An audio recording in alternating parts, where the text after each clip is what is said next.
अब वैसे देखो आज का जो शो था वो स्मैकडाउन का था, बट डब्ल्यूडब्ल्यूई ने इसको बुक इस तरह से किया था कि आज का जो एपिसोड था वो किसी पेपर व्यू से कम नहीं लग रहा था। और अगर आपने आज का स्मैकडाउन का शो नहीं देखा तो कोई दिक्कत वाली बात नहीं है, मैं आपको पूरा शो डिटेल में बताता हूँ, बस मेक श्योर आप ये वीडियो पूरी देखें। और अगर चैनल पे नए हो तो इस वीडियो को लाइक करके अपने भाई के चैनल को सब्सक्राइब जरूर कर लेना। तो चलिए फिर वीडियो शुरू करते हैं। तो सबसे पहले शो की जो स्टार्टिंग है वो हमको पैड मैगेफी के रिटर्न के साथ देखने को मिलती है। और भाई पैड मैगेफी को शो की स्टार्टिंग में ही देख के मैं बहुत ज्यादा खुश हो गया था, क्योंकि मुझे पर्सनली पैड मैगेफी बहुत ज्यादा पसंद है। ना सिर्फ उनकी कमेंट्री और ना सिर्फ उनके प्रोमोस, बल्कि वो जो मैचेस डिलीवर करता है ना वो भी बहुत ज्यादा मजेदार होते हैं। और अगर आपने पैड मैगेफी के मैचेस नहीं देखे तो आप जाके जरूर देखना, बंदे में बहुत ज्यादा पोटेंशियल है। खैर फिलहाल पैड मैगेफी रिंग में आते हैं, वो स्मैकडाउन पे सबका वेलकम करते हैं और वो बताते हैं कि उनका जो फुटबॉल का शो हो रहा है वो यहीं पास में हो रहा है और इसीलिए उनको बीच में टाइम मिला तो वो स्मैकडाउन के शो पे आ गए हैं, क्योंकि स्मैकडाउन से ज्यादा बढ़िया जगह उनको कुछ और लगती नहीं है। अब खैर पैड मैगेफी इस पे कुछ ज्यादा बोल पाते, इतने में उनको इंटरप्ट कर देते हैं वहां पे ऑस्टिन थ्योरी रिंग में आते हैं और उनका एक ही रिएक्शन होता है कि भाई तू यहाँ क्या कर रहा है, मतलब तेरा कोई डब्ल्यूडब्ल्यूई से लेना देना नहीं है, ना तू कॉन्ट्रैक्ट में है और ना ही तुझे कोई शो पे चाहता है, फिर भी तू यहाँ पे क्या कर रहा है। फिर पैड मैगेफी ऑस्टिन थ्योरी से बोलते हैं कि देख भाई तेरी यही प्रॉब्लम है, तुझे ना दूसरों की रिस्पेक्ट करनी नहीं आती है। पर खैर कोई बात नहीं, मैं वैसे भी तेरे से बात करने नहीं आया हूँ, मैं यहाँ के लोगों से बात करने आया हूँ, इनके लिए टाइम निकाल के आया हूँ यहाँ पे। पर स्टिल ऑस्टिन थ्योरी जो है वो बीच में उनको इंटरप्ट करे जा रहे थे और इवन ऑस्टिन थ्योरी ने मैच के लिए भी बोला पैड मैगेफी को, पर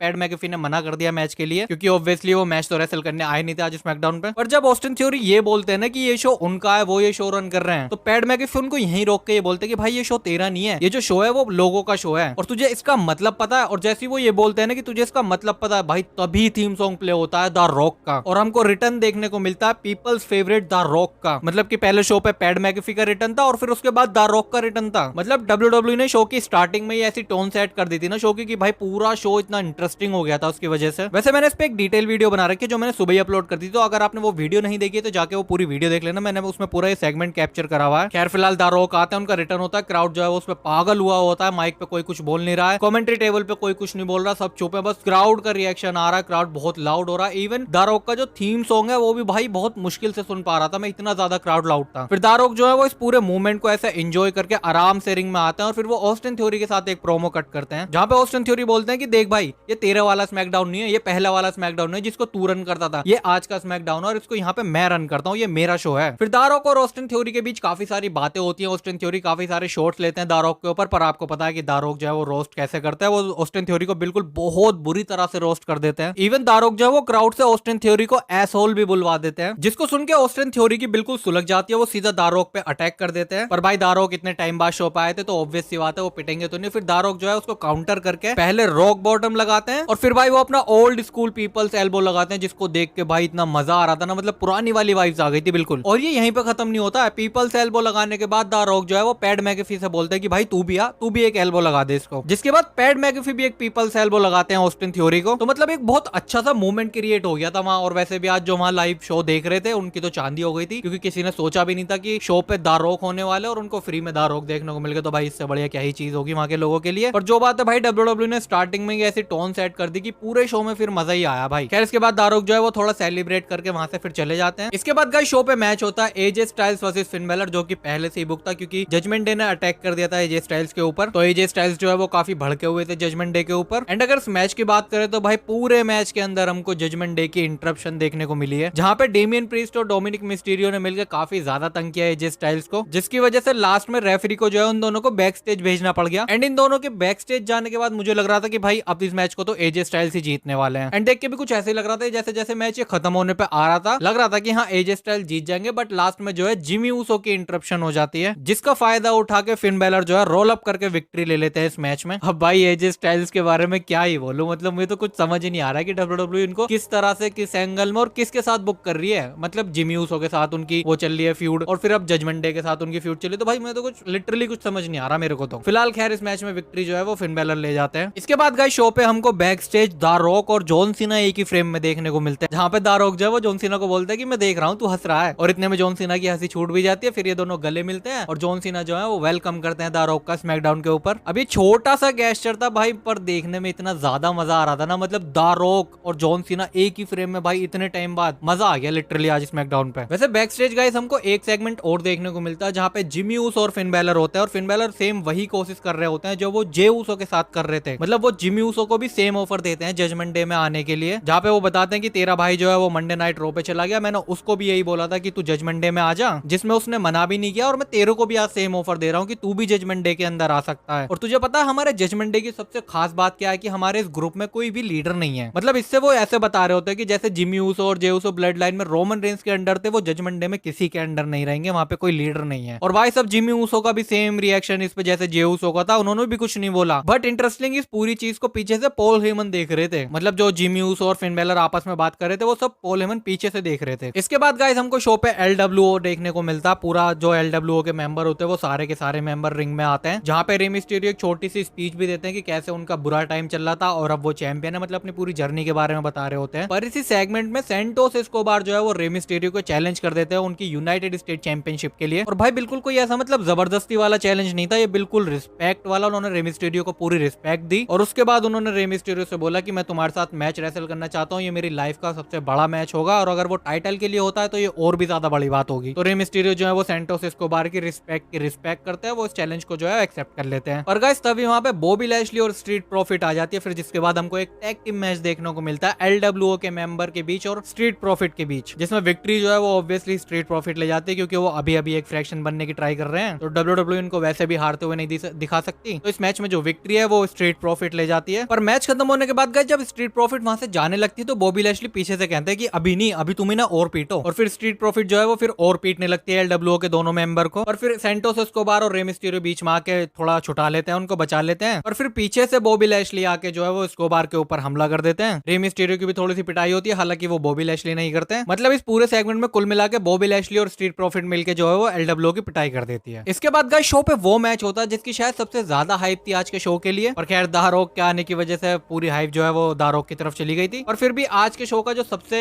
हाइप्ड मैच था वो यही था, LA नाइट वर्सेस द मेज। और अगर इस मैच की बात करें तो देखो ठीक ठाक मैच था, हमको अच्छा खासा मैच LA नाइट और मेज की तरफ से देखने को मिला। बट इस मैच के बाद जो हुआ वो ज्यादा इंटरेस्टिंग था। फिलहाल इस मैच के रिजल्ट की बात करें तो LA नाइट अपना फिनिशर लगा के पिनफॉल से मैच जीत जाते हैं। बट ये मैच खत्म होने के बाद LA नाइट माइक लेते हैं और एक प्रोमो कट करते हैं जिसमें वो बताते हैं कि जब से वो स्मैकडाउन के ऊपर आया उनका एक ही एम है, गोल्ड जीतना, मतलब कि चैंपियनशिप जीतना। अब उनको फर्क नहीं पड़ता वो चैंपियनशिप रे मिस्टीरियो के पास है, वो चैंपियनशिप गुंथर के पास है, वो चैंपियनशिप सेथ रोलिंस के पास है, या फिर वो चैंपियनशिप रोमन रेंस के पास है। मतलब उन्होंने ऐसे सीधा सीधा शॉट ले लिया सारे चैंपियंस के ऊपर कि मतलब मुझे किसी ना किसी की तो चैंपियनशिप चाहिए, मुझे किसी ना किसी चैंपियन को हरा के उसकी बेल्ट तो जीतनी है। और भाई LA नाइट ने जिस फील के साथ इसे बोला था ना, मतलब जिस वजनदार आवाज के साथ उन्होंने ये चीज ऐलान करी थी कि वो चैंपियनशिप के लिए मैच चाहते हैं, भाई मतलब फील हो रहा था कि हाँ बंदा भाई पूरा सीरियस है। वैसे मैं आपको ऑलरेडी बता चुका हूँ कि WWE के LA नाइट्स को लेके काफी बड़े प्लान है। खैर फिलहाल LA नाइट ने जो है वो एक अनाउंसमेंट सी कर दिया कि वो चैंपियनशिप के लिए आ रहे हैं। इसके बाद गाइस हमको शो पे बैक स्टेज पॉल हेमन और सोलो सिकोवा के बीच एक सेगमेंट देखने को मिलता है जिसमें सोलो सिकोवा जो है वो LA नाइट के ऊपर गुस्सा है कि उन्होंने रोमन रेंस का नाम लिया था और वो उसी चीज को लेके काफी भड़के हुए हैं। तो वो उनसे मतलब ऐसे बदला सा लेने जाने वाले होते हैं, इतने में पॉल हेमन उनको रोक देते हैं कि नहीं भाई अभी हमें किसी से लड़ाई नहीं लेनी है, अभी रोमन रेंस की तरफ से कोई ऑर्डर नहीं आया है और जब तक रोमन रेंस नहीं बताते कि क्या करना है हम कुछ नहीं करेंगे, तू ऐसे ही रह अभी। और सोलो सिकोवा उनसे बोलते हैं कि मुझे ऑर्डर्स लेने की जरूरत नहीं है, मुझे पता है मुझे क्या करना है। फिर पॉल हेमन कुछ बोलते हैं, इतने में सोलो सिकोवा वहां से चले जाते हैं और उसके बाद पॉल हेमन जो है वो कॉल मिलाते हैं रोमन रेंस को। मतलब ऐसा दिखाया जा रहा है कि शो पे जो भी चीजें हो रही है वो सारी अपडेट जो है वो रोमन रेंस के पास जा रही है पॉल हेमन के थ्रू। खैर जब रोमन रेंस शो पे आएंगे तो इन सब चीजों को तभी देखेंगे। फिलहाल नेक्स्ट मैच की तरफ चलते हैं और शो पे नेक्स्ट मैच एक वुमेन्स डिवीजन की तरफ से था, बैली वर्सेस ऑस्का। और भाई WWE ने रॉक को जो स्टार्टिंग में लाके पूरे शो की वाइब बना दी थी ना, मुझे उसकी वजह से भाई ये मैच भी बहुत अच्छा लगा। मतलब मुझे आज शो पे कुछ भी बकवास लगा ही नहीं, वुमेन्स डिवीजन का मैच भी मुझे बहुत सही लगा। खैर फिलहाल इन दोनों के बीच मैच होता है और अगर मैच की बात करें तो मैच अच्छा खासा चल रहा होता है। बट एक मोमेंट पे बैली जो है वो मारते मारते ऑस्का को रिंग के बाहर ले आती है बैरिकेड की तरफ, और जब वो बैरिकेड पे ऑस्का को मार रही होती है तभी वहाँ पीछे से शॉट भी आ जाती है बैरिकेड की तरफ से, जिसको देख के बैली जो है वो एकदम से ऐसे डर जाती है, मतलब डर के ऐसे पीछे से हट जाती है और शॉट जी जो है वो बैली की तरफ बढ़ने लगती है। और जब बैली रिंग में आ जाती है ऐसे डर डर के तो ऑस्का उसका फायदा उठा के उनको रोल अप करके ये मैच जीत जाती है। और फिर लास्ट में हमको रिंग में शॉट जी और ऑस्का भी दिखाई देती है, तो मतलब इस मैच की जो विनर है वो ऑस्का हो जाती है। इसके बाद गाइस आता है शो का main event Grayson Waller effect, जिसमें स्पेशल गेस्ट है आज जॉन सीना। सबसे पहले ग्रेसन वॉलर आते हैं, वो लोगों को वहां इंट्रोड्यूस करते हैं और फिर वो जॉन सीना को कॉल आउट करते हैं। अब देखो भाई इस पे सबको पता था कि कुछ ऐसा होने वाला है कि ग्रेसन वॉलर जो है वो कुछ उल्टा बोलेंगे जॉन सीना को और जॉन सीना जो है फिर वो उठा के बजा देंगे ग्रेसन वॉलर को। पर इसमें से 50% चीजें ही आज हमको देखने को मिली। ग्रेसन वॉलर जो है वो 2-3 शॉट लेते हैं जॉन सीना के ऊपर कि तुझे होस्ट करना नहीं आता, तूने पेबैक के अंदर बहुत बेकार होस्ट किया था, तू होस्ट करना मेरे से सीख सकता है और अब तेरे में वो कम्पीट करने वाली मतलब एबिलिटी नहीं बची है, मतलब अब तू कम्पीट नहीं कर सकता है मैच वैच में। मतलब वो ऐसे बोल रहे थे जॉन सीना के बारे में और जॉन सीना का इस पे ऐसे रिएक्शन होता है कि भाई ये बच्चा मुझे ऐसी चीजें बताएगा, मतलब मुझे इतने साल हो गए मैच रेसल करते हुए, अब ये बच्चा मेरे को ऐसे बोलेगा कि मैं मैच रेसल करने लायक ही नहीं नहीं बचा। मतलब जॉन सीना का रिएक्शन देखने में काफी मजा आया मेरे को। फिर इसके लास्ट में ग्रेसन वॉलर जो है वो ऑस्टिन थ्योरी और जॉन सीना के मैच की बात कर देते हैं जो कि रेसलमेनिया में हुआ था, जहां जॉन सीना हार गए थे। वही बात ग्रेसन वॉलर बोल देते हैं कि तुम रेसलमेनिया में हार गए थे ऑस्टिन थ्योरी के अगेंस्ट, और उसके बाद से तुम ग्रेटेस्ट ऑफ ऑल टाइम नहीं रहे हो। मतलब तुम्हारी जो इमेज है वो काफी कम हो गई है उसके बाद से ही। और भाई साहब ये सुन के जॉन सीना की बिल्कुल ऐसे सटक जाते हैं, वो अपनी टी शर्ट और कैप उतार के क्राउड में फेंक देते हैं। फिर ग्रेसन वॉलर बोलते हैं कि भाई चिल, हम लड़ाई करने नहीं आए यहाँ, ये टॉक शो है, तू यहाँ अपनी बातें बोल सकता है। और जॉन सीना इस पे कुछ बोल पाते भाई, इतने में थीम सॉन्ग प्ले होता है जिमी ऊसो का। जिमी ऊसो रिंग में आते हैं और वो आके सीधे जॉन सीना के हाथ से ऐसे माइक छीन लेते हैं। मतलब जॉन सीना को बोलने का मौका ही नहीं दिया, ना तो पहले उन्हें ग्रेसन वॉलर ने मौका दिया, और अब जॉन सीना कुछ बोलते तो इससे पहले जिमी ऊसो ने उनके हाथ से माइक छीन लिया। पर सच्ची बताऊं तो यार मेरे को थोड़ा डिसरिस्पेक्ट सा लगा। मतलब जॉन सीना इतने ग्रेट रेसलर है, उनके हाथ से ऐसे माइक छीनना मेरे को थोड़ा अजीब सा लगा। फिलहाल खैर ये सेगमेंट का पार्ट था, तो जिमी ऊसो उनके हाथ से माइक छीन लेते हैं और उनको बताते हैं कि देख मैं तुझे आज भी वही बात बताऊंगा जो मैंने तुझे 2 हफ्ते पहले बताई थी, कि तुझे कोई शो पे पसंद ही नहीं करता, तुझे कोई नहीं देखना चाहता, यहाँ सब लोग जो है वो सिर्फ जिमी ऊसो को देखना आते हैं। मतलब वो ऐसे बोल रहे थे कि जॉन सीना को नहीं देखने आ रहा कोई, सब जो है वो जिमी ऊसो को देखने आ रहे हैं शो पे, और तू एक काम कर, तू यहाँ से चला जा, तेरी यहाँ कोई जरूरत ही नहीं है WWE में। अब इस पे हमको जॉन सीना का कुछ रिएक्शन देखने को मिलता है, इतने में ही थीम सॉन्ग प्ले हो जाता है भाई सोलो सिकोवा का। सोलो सिकोवा पॉल हेमन के साथ निकल के आते हैं। सोलो सिकोवा सीधा रिंग में आके जॉन सीना के फेस टू फेस खड़े हो जाते हैं। मतलब ऐसे दिखा रहे हैं कि वो जॉन सीना से बिल्कुल डरते नहीं है, और देखने में ऐसा लग रहा था कि सोलो सिकोवा जो है वो जॉन सीना पे अटैक ही करने वाले हैं, और जिस पे जिमी ऊसो जो है वो पीछे से कूद रहे होता है कि अब मेरा भाई आ गया, अब तेरे को बजाएगा। पर सोलो सिकोवा उल्टा जिमी ऊसो को पकड़ लेते हैं, और सोलो सिकोवा जिमी ऊसो को समोन स्पाइक लगाने वाले होते हैं, बट तभी वो जिमी ऊसो को छोड़ के सुपर किक लगा देते हैं जॉन सीना को। मतलब ऐसा काफी शॉकिंग था ये। पहले मतलब वो जॉन सीना पे अटैक करने वाले थे तो उन्होंने जिमी ऊसो के ऊपर अटैक कर दिया, फिर वो जिमी ऊसो को मारने वाले थे तो उन्होंने जॉन सीना को मार दिया। तो भाई मतलब काफी कंफ्यूजिंग था ये। खैर फिर जिमी ऊसो और सोलो सिकोवा मिलकर जॉन सीना की पिटाई करने लगते हैं। इतने में थीम सॉन्ग प्ले होता है एजे स्टाइल्स का। एजे स्टाइल्स रिंग में आते हैं, फिर जॉन सीना और एजे स्टाइल्स मिलकर सोलो सिकोवा और जिमी ऊसो की पिटाई करते हैं। सोलो सिकोवा को रिंग से बाहर फेंक देते हैं। एजे स्टाइल्स एक किक लगाते हैं जिमी ऊसो को, अपनी बैक फ्लिप वाली जो किक लगाते हैं वो, और फिर जॉन सीना अपना 5 नकल शक्ल लगाते हैं भाई, जो देखने में काफी अच्छा लग रहा था। और ए लगाने वाले होते हैं जॉन सीना जिमी ऊसो को, पर इतने में सोलो सिकोवा रिंग साइड से जिमी ऊसो को सेव करके वहां से ले जाते हैं, और फिर रिंग में रह जाते हैं एजे स्टाइल्स, जॉन सीना और ग्रेसन वॉलर। मतलब ग्रेसन वॉलर तो ऐसे दिखाई नहीं थे, पर एजे स्टाइल्स और जॉन सीना ऐसे दिखाए गए थे, हाथ भी मिलाते हैं वो। और इसको देख के लग गया था कि शायद हमको आगे या शायद अगले शो पे ही हो सकता है कि हमको एक टैग टीम मैच देखने को मिल जाए, Jimmy Uso and solo Sikoa versus AJ Styles and John Cena. खैर ये जब भी होगा इसकी बात तभी करेंगे। फिलहाल ये शो हो जाता है यहीं पे खत्म, जो कि भाई एक माइंड ब्लोइंग शो था स्मैकडाउन का। लिटरली एक एक चीज भाई इतनी परफेक्ट थी ना आज इस शो की, और भाई द्वारों का आगे उसके ऊपर तो भाई 4 चांद ही लग गए शो पे आज बिल्कुल। मतलब जिस चीज के लिए हम रेसलमेनिया का वेट कर रहे थे कि रेसलमेनिया होगी तो दारो का आएंगे, वो हमको स्मैकडाउन के शो पे ही देखने को मिल गई। तो भाई बहुत ही गजब का स्मैकडाउन का शो था। अगर आपने नहीं देखा तो प्लीज जरूर देखना। फिलहाल ये वीडियो करते हैं खत्म, और अगर आपको ये वीडियो अच्छी लगी हो तो इसको लाइक करके चैनल को सब्सक्राइब जरूर कर लेना। मैं मिलता हूँ आपसे न्यू वीडियो के अंदर, तब तक के लिए टेक केयर।